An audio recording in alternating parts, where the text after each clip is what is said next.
Wake up. What? Wake up. Patricia, is that you? What? Someone there? Who's there? An old acquaintance. What? Guards? Guards! No need to call for help. No one will hear you. What are you doing in my house? House? This is a castle. You haven't lived in a house for many years, Mandred. How do you... Who are you? I know that 3 decades is a long time for a mortal such as you, but surely you have not forgotten. Sithanorath. I would prefer you didn't utter my name aloud. What are you doing here? My wife. If she awakes... Do not worry about your wife. She will be asleep for quite some time. Your children as well. Why have you come? I have come to claim that which is owed. What do you mean? I completed the ritual. I am aware. Then why are you here? As I said, I have come to claim that which is owed. But the contract states that the ritual only has to... I know the contract in every detail. It is a contract I wrote. Well, then I don't understand. I did the ritual just a few weeks ago. And just a few weeks ago, you chose a path of damnation. What? Why do you say such things? Why? If the contract is broken, to whom do you owe your servitude? What? But to you, Sithanorath. But I have not broken the contract. I would prefer you didn't utter my name, mortal. Forgive me, but please, I have done all that was agreed upon. That is incorrect, and so is your earlier assessment. What assessment? That you owe your servitude to me. I don't owe my servitude to anyone. I did the ritual. You owe your servitude to the Archfiend. The Archfiend? The Lord of Hell, the Prince of Darkness, Master of Witches. You mortals call him by many names. But the contract was with you. I do not worship the Lord of Hell. It matters not, for he does not seek worship, but he demands obedience, for his will is both truth and law. You made a deal with me, and I serve the Archfiend. I and the souls at my command are at his disposal, and so you ultimately serve him. But I'm only supposed to serve you if I break the pact, which I haven't. Did you know that some call him the First? I swear I did the ritual. Tell me what I've done wrong. I will, soon enough, but let me tell you a story first. One of great importance. What story? In the time before time, in an age no one truly knows of, there was emptiness for eons. Our realm is not the place of wonders the gods and other beings would have us believe. Everything must come from somewhere, be it natural or arcane, and all of creation knows its limits. But such is not the case with the seal. The seal? The seal was the first glimmer of light in unending darkness. From whence it came and how it fell unto our world, none can say. It is, and that is all we can ever know. What was, we know from it. What is, grew from it. And what will be, burns amid its fire. I don't understand. Why are you... For ages, there was only the seal, until from it there came two twin radiant motes, weak flickers compared to the seal's great brightness. They were the first lives in existence, and for untold ages, these motes drew upon the power of the seal. These twin motes are referred to as the first. Over time, more of these motes would come from the seal, but the first would consume their siblings and grow even more in power. Perhaps as a response, the seal created more shining motes until they became too many for the first to consume, and they too grew in power. For unfathomable ages, all the children of the seal grew in power, complexity, and ability. They took on favorable shapes and had thoughts enter their minds. The first, who had started as twin radiant motes, became twin brothers, and the younger children of the seal also became greater beings. As they kept growing in power, one of the brothers eventually uttered the first word, a word that rang through an eternity that could no longer be called empty. The word was a name he gave to himself. Ihis. Ihis then crafted another name, a name he would give to his brother, the one companion that had been with him since the time before time. With love, he gave his brother the name Asmodeus. Asmodeus? Over countless millennia, the twin brothers became so powerful that they eventually created life themselves. They molded countless lives, observed them, and then destroyed them again. But what does all of this have to do with me? A bit of patience, Mandred. You will find that this concerns you greatly. When one of the first created a life, he gave a small portion of himself to his creation. When a creation was destroyed, a flicker arose from it, and it darted back to its creator. You could call this flicker the spark of life, or the essence of creation. You could call it many things, but most mortals choose to call it a soul. The soul? Yes, the very essence of mortals.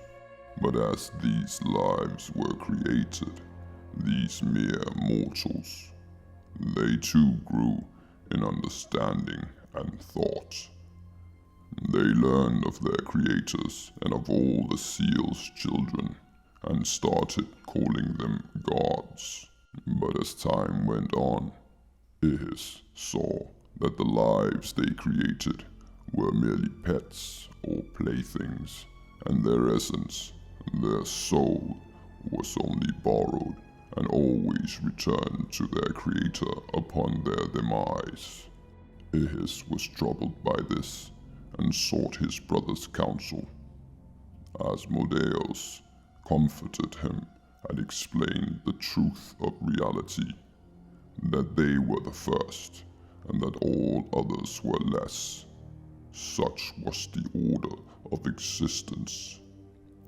Calmly and reluctantly, Ihis agreed, but he had seen change in his countless millennia, and perhaps he would see it again, he thought.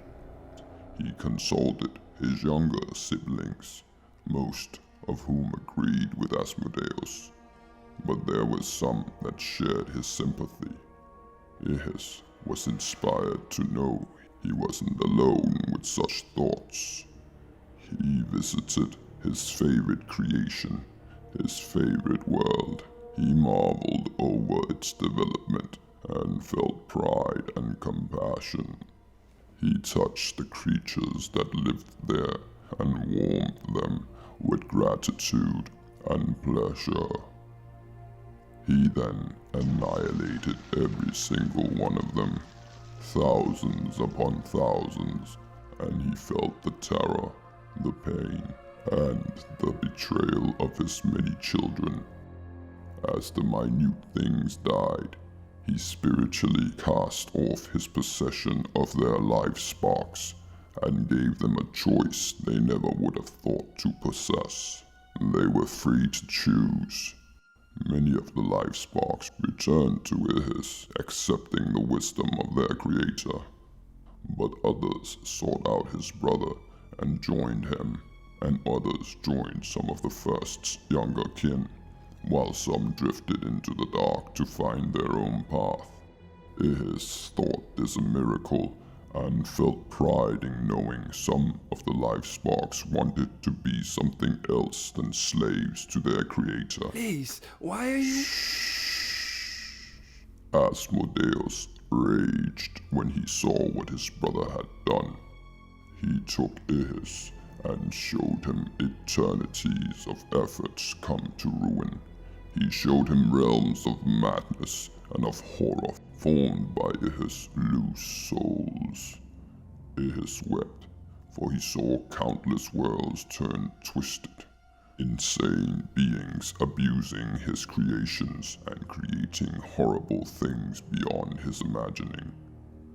The brothers returned to the seal, and though Asmodeus whispered forgiveness, he also reminded his brother that the scar created by his chaos could never truly be healed. Asmodeus left his brother, who lay broken and ashamed and felt the first feelings of regret ever. Here, by the seal, he lay tormented and suffered for ages. But he was then visited by one of his lesser kin, a shining bright mote, a being he himself long ago had coaxed from the seal. She thanked Ihis, for several of the essences had sought her out, and she promised to protect them. She had traveled her lord's worlds and marveled at their wonders, both glory and despair. It was the way things were, she claimed, and argued that he shouldn't stop creating marvels for the fear of the shadows they might cast. Ihis listened to her and meditated on her words for a long time. Her words washed away Asmodeus' accusations, and Ihis rose again, believing he had done something wondrous. He ventured to the seal and spoke to droves of lesser gods who had heeded the words of the shining mote. When Asmodeus discovered that Ihis not only hadn't reconsidered his actions, but was now corrupting their lesser kin with his radical ideas, he went to his brother's side in anger. He scolded his brother, first threatening him, then pleading with him to not destroy the order they had created. But Ihis would not be persuaded again, and tried to convince his brother of the benefits of freeing their creations. The benefits of chaos. In his ire, Asmodeus struck his brother in the first act of violence between gods. Shocked and wounded, Ihis fled, and so did Asmodeus, distressed by his own actions. But though the brothers retired, there had been drawn a clear line, and the lesser gods chose sides, and a war began. Much was created, and much was destroyed in the first war between order and chaos. None can say how long the war raged, but on a world far from the seal, Ihis and Asmodeus met. Both had suffered much, and seen worlds of their creations lost since their last meeting. They paused upon meeting, until Ihis offered his hand, hoping that both philosophies could exist side by side in their reality. But Asmodeus met his brother with a spear and slew him. Ihis exploded in an eruption so great that it shook all of creation, and all knew of Asmodeus' act. Floating through the dying embers of his brother, Asmodeus knew loneliness for the first time, and he shed his first and very last tear. Wounded and brooding, Asmodeus was approached by the goddess that had been the shining mote that had encouraged Ihis to continue on his path of chaos. Drawing her burning sword, she demanded Asmodeus yield. But the first was more powerful than the goddess could comprehend, and he quenched the sword and grabbed her by her throat, intending to quench the fire of her life as well. But when looking into her eyes, not only did he see fear, weakness, and insignificance, but he also saw the truth of the age. He released the goddess and spoke to her. Your war is one pale orphan. I leave all of this to you and your ilk, but you will see me again, for I alone remain to guard the old truths. I will wait for the age when all you have wrought and all for which you fought turns to sweep you away. Then all of you will see what I have lost and what I will make mine again. Asmodeus departed along with the greatest of his champions to a harsh realm far from the seal. Here he found 9 lost souls roaming. Asmodeus held them close and shaped his new realm, a realm from where he would hold on to the old truths and await until the time ultimate order came again. Can you guess what he named his realm? Hell. Yes. There is much more to the legend of Ihis and Asmodeus, written down by the Archangel Tabris, the Chronicler, in the Book of the Damned. I, of course, haven't read the book. It is said to have been destroyed, but the legend is also found in the script of flies. I still don't... Why are you telling me this? Chaos, Mandred. It has no place in this world. There needs to be order. Ultimate order.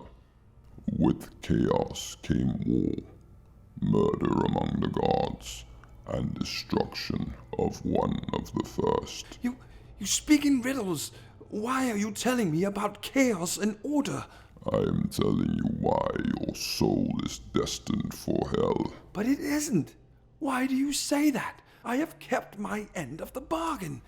I am a devil, as you mortals like to call us, and that makes me an extension of the ruler of hell.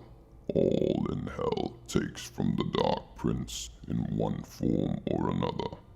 Asmodeus is the god of contracts, Mandred. Do you really believe that I would be here if you had kept your end of the bargain? But you must have misread something. And do you really believe yourself to be wiser than one who has lived for thousands of years? No? Have you ever read the Asmodean monograph? What? It is the Archfiend's doctrine, his holy text, if you will. No, I have not. And you never thought to do so, even though you made a pact with one of his servants. Why would I? I made a pact with you, not the Dark Prince. I told you, it is the same. Your soul, your life spark, will become a part of hell as you are ultimately his. The Asmodean monograph might have prepared you better as to how to uphold your end of the bargain. See, it covers history, writing, and exploitation of contracts, among other topics, of course. But alas, to my great pleasure, you have damned yourself instead. But there must be a mistake, please. There is no mistake. On every 10th Serenith before the last oath day of the same month, the Covenanter, that is you, Mandred, will in a ritual described hereunder offer that most precious and valuable to the Covenanter. Should the Covenanter fail to uphold these demands, But how have I failed? should the Covenanter fail to uphold these demands, his mortal soul will pass ownership to the consignatory and/or the master of such that have guided these words to be written in blood and bound by soul. But I did give you my most precious item, as I've done the 2 previous times. It was a powerful magical amulet. The power of your offering matters not. It was to be that which was most precious to you. It was! Please, I have done nothing wrong. It is not whether you have done right or wrong. It is whether you stick to the terms of the contract. The contract acts like a law we agreed upon. Should that law be broken, there are set consequences. You have broken the law, and you have been judged, and the judgment is your soul for an eternity in hell. My soul is not yours to take. I gave you my most precious item. I know you did, Then why do you... because that was not the agreement. It was. It is. You know it by detail. I speak the truth. You think you know the truth? Do you think you can hide from it? Or do you think you can hide the truth from others? What? What about the truth you have been hiding from a young woman you met 7 years ago? A woman you took as your wife. Patricia. Did you think you could hide the truth from her forever? What truth? That you made a pact with the devil? No. I mean, yes. Mandred, she has given you so much, even 3 children, and still you would lie to her. She does not need to know. My part of the deal was to do the ritual every 10th year. I wasn't supposed to have any contact with you. That is another truth. You were not supposed to, but that has changed.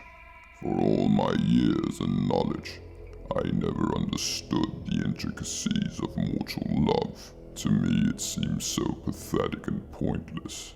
Your wife would do almost anything for you. It is as if she is a willing slave, and she would do it all out of love. Being the god of slavery, Asmodeus knows slaves are part of the natural order, and those that are strong rule those that are weak. Is your wife weak, Mandred? No. No, she's not. Then why would you not tell her of our pact? If it's not because she is weak, then why? She wouldn't understand. So, she is unintelligent. No, she's not. Then perhaps you were too proud to tell her how you became as wealthy a man as you are, to let her know that you needed the powers of hell to make you so.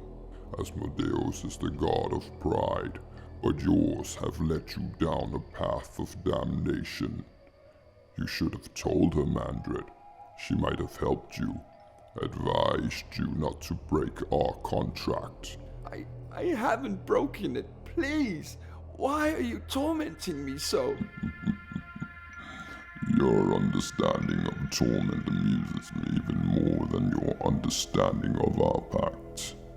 This is not torment, Mandred. I am simply explaining why a contract must not be broken, and how you have broken one. Breaking the contract means there is no order, no law. The contract becomes meaningless words on a piece of parchment. It creates chaos, and the Prince of Darkness despises chaos. But he is wise beyond any being in existence, and knows the flaws of mortal men, and so do we devils. The conditions are set so those that would invite chaos and disregard a signed pact become a part of the order that in time shall dominate all. You, Mandred, invited chaos when you offered Asmodeus that which was not most precious and valuable to you, and so you have become a part of hell. That is not true. It took me years to attain that item. I used a fortune on it. It was my most precious and valuable item. Your stupidity is beginning to annoy me, Mandred. The contract never stated that it was to be an item. What do you mean? I offered items the 2 previous times. That was before your children. Children? What are you saying? I am saying that no matter how powerful an item you offer, it will never be the most precious and valuable to you. What? No. No. Yes. I never agreed to human sacrifice. You agreed to what was written in your own blood. No, not that. That is pure evil. Evil is a fallacy. What you call evil is simply the way things are. No, that is evil. You would have me sacrifice one of my children? I am not evil. You should have known not to become too attached to anything. You took the benefits of the deal and agreed upon the price. You have enjoyed your wealth and the advantages it has given you. You have only yourself to blame for complicating things further. I didn't expect it to be... You tricked me, you fiend. I did not. You thought it wise to start a family and bring forth your spawn into this world. You tricked yourself into thinking you need these moments of love and caring. How long would you get to taste these fleeting moments of love before you die? 50 years perhaps. That is but a drop in the river of time. But I hadn't imagined that our agreement would accept such a horrible act. What did you think would be too horrible for a servant of the god of tyranny to accept, Mandred? But you need not worry. Your soul is already lost. But I didn't know. I believe I gave you that which I owed. And would you have done anything different had you known? No. Are you certain, Mandred? An eternity in hell, ages of torment and endless torture. Of course you cannot imagine. You will have to experience it for yourself. It is time to leave. No, wait. Wait for what? Please, let me say farewell to my wife, my children. Mortals. No. Please, just a few minutes, I beg of you. There will be plenty of time for you to beg, and I assure you, you will. No, this is a mistake. Wait. I have delayed long enough. Please. No, please. You can have them. What? My children. You can have them. All of them. Please, just spare my soul. And you would offer the souls of those that love and trust you instead. Yes, I would. Yes. How easily you mortals are corrupted. Please spare me. I offer you 3 souls in my stead. You see, Mandred, evil is simply a word for the way things are, for what you are. Yes, I see it so clearly now. But alas, it's a little too late. No, wait! Stand around! No!